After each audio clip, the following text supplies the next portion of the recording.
faut arrêter avec cette hypocrisie parce qu'on peut argumenter comme ça, mais il faut regarder les choses en face. Moi, je suis un matérialiste, j'aime bien regarder les choses en face. En tant qu'homme, il faut qu'on admette une chose. On vit toujours dans une société qui est organisée selon les lois de ce qu'on appelle le patriarcat, la domination masculine. On peut le démontrer de mille et une manières, que ce soit dans la sphère privée, publique, professionnelle, politique, à tout niveau. Nous, les hommes, parce que nous sommes des hommes, et on n'a aucun mérite en cela, on a des privilèges, on a du pouvoir, plus de richesse, plus de tout par rapport aux femmes dans notre société, y compris dans les pays comme la France. Et c'est ce rapport qui est parfaitement injuste d'organisation de la société, c'est ce rapport-là qui fonde évidemment le rapport de la prostitution. La preuve, c'est que dans la prostitution, l'immense majorité des personnes prostituées, ce sont des femmes, et à un fifrelin près, l'exclusivité des personnes à qui s'adresse, à qui s'offre la prostitution, ce sont des hommes. C'est pas un hasard. À côté de ça, il faut quand même regarder une chose.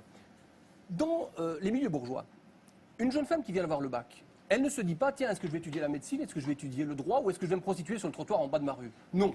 C'est la misère qui pousse, et les réseaux sociaux, mais aussi la misère, et les réseaux, pardon, mafieux, et la misère qui poussent les femmes vers la prostitution. Qu'elles viennent d'Afrique, qu'elles viennent d'Europe de l'Est, qu'elles soient nées ici, qu'elles soient amenées par des réseaux ou qu'elles soient venues volontairement, c'est la misère, évidemment. Et c'est profondément injuste. Et donc, au nom de quoi, nous, les hommes, parce que nous formons un groupe qui a plus de pouvoir dans cette société, nous pourrions instrumentaliser cette misère et ces injustices profondes pour notre petit plaisir sexuel.